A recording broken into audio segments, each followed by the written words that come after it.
Welcome to the channel. In today's video, we are troubleshooting this BMW R1150 RS for a crank no start situation. Little history behind the bike.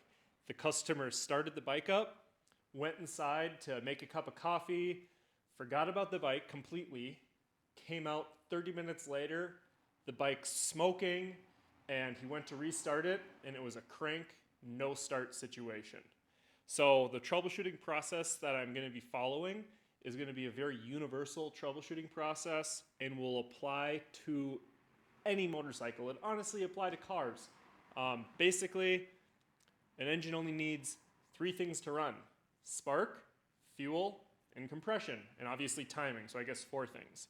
But we're going to be going through my troubleshooting process very methodically. And if you have a bike at home that has a similar story where the bike's not running, this video will help you out, or at least maybe give you a path to follow.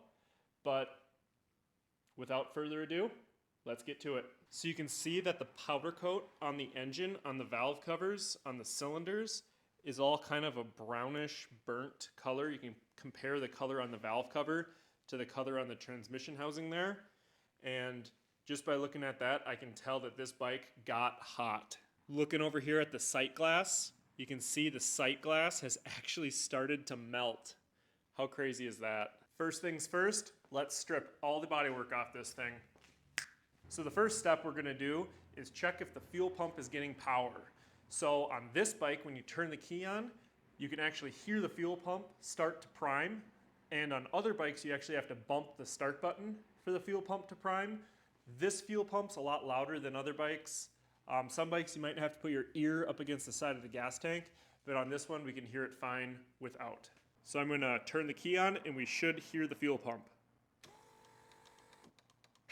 So you can hear the fuel pump at first, followed up by the ABS pump. Fuel pump, ABS pump. So the fuel pump is getting power. Just looking at the fuel pump quick disconnects here, I just saw that the little cap on the swing arm fell off and it fell between the cylinder. Look how melted that is. It's actually like molded to the cylinder. How funny is that? I mean, this thing got hot. And on the other side, literally the exact same thing. This is like literally stuck here. This one looks like it didn't fall in the cylinder, so it didn't get as hot, but it got hot enough to fall out. And then the little spark plug wire, which usually lives in there, got so hot that it actually melted the plastic there. So I'm actually gonna pop the air filter cover off here to access the air filter. And the first thing I'm gonna check for is fuel and spark. So by spraying like a starting fluid or something down the air intake here, that's gonna basically be artificially giving the bike fuel. And if the bike starts up on starting fluid, that's gonna tell me the bike's not getting fuel. If I spray starting fluid in here and crank and crank and crank, and the bike doesn't start, that's gonna tell me it's not getting spark. Okay, now with a fire extinguisher handy, because these things can kind of backfire sometimes, I'm gonna turn the key on. Before I spray starting fluid, I haven't even tried starting this. I'm just taking the customer's word for it, to be honest. So key on, and let's crank it. All right, crank, no start, just like the customer complained. It sounds like it has good compression. It's not like whipping over super fast where there's no resistance on the pistons. But let's try it again, and we'll hit it with a little starting fluid while we're cranking it. Ah, the battery's slowly dying. Let's get this battery charged up and try again. Brief intermission. So, if you guys haven't subscribed yet, please subscribe. It's completely free for you, and it means the absolute world to me. I'm trying to hit 100,000, and if you drop a comment and like this video, at the end of the month, I'm gonna give one lucky commenter and liker one of these sweatshirts. So I'll just comment on your comment and shoot me an email and I'll send you a sweatshirt. So comment, like, subscribe, but let's get back to the bike. So I got the battery fully charged and we're gonna try that again. Flip the ignition on.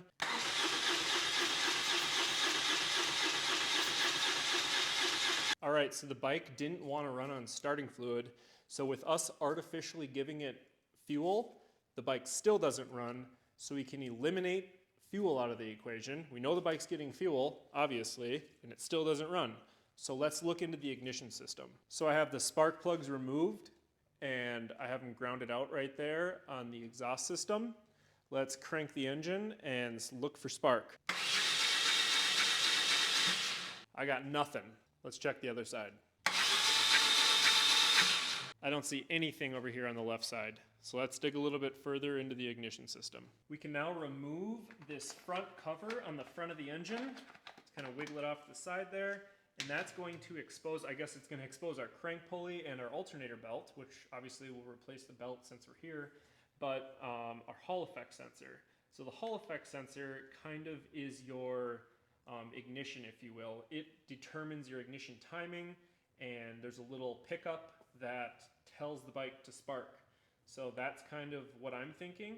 Being that the bike was overheated, this component is really susceptible to like heat soak from the engine, and obviously it's an electronic component, so heat and electronics don't really mix that well. So that's kind of why I'm going after this component as opposed to like the ignition coil up here. The ignition coils are kind of tucked up out of the way. Sure, those can die from heat too, but I feel like this component definitely took the brunt of the heat. Just gonna pop this crank pulley off. Then we can just pull our crank pulley straight off, and then you can see that little pickup on there, this little inner wheel. It got so hot in here that the little rubber grommet that holds the wire down is actually melting. So then we're going to undo these 3 Hall effect sensor bolts holding the Hall effect sensor to the engine block.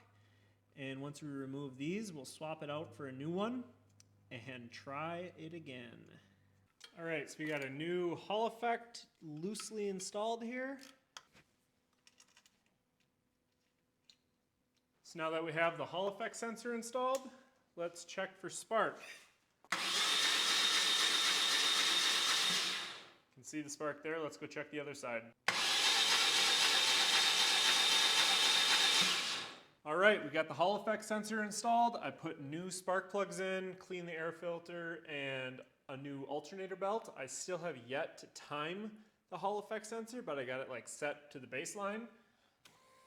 Let's see if it runs. So my guess, it'll fire right up. Boom. Let me know if I made it look too easy. But I don't want to run it too long because the engine oil in here is probably dust. Transmission oil needs to be changed. Rear drive oil needs to be changed. That sight glass needs to be changed before it explodes. I'm surprised it didn't explode right there. I didn't even think about that. And while the bike's in here, we're going to upgrade the cam chain tensioner, do a full set of Spiegler brake lines, tires, brakes, remove the emissions canister. I'll do a little video on that. Obviously bleed the brakes and everything. But if you enjoyed the video, like, comment. Like I said, I'm going to give a sweatshirt away to a lucky liker and a lucky commenter. So do that, and as always, have a safe ride. I was actually done with the video there, but I just went to start servicing the bike, and the oil looks brand new. Huh.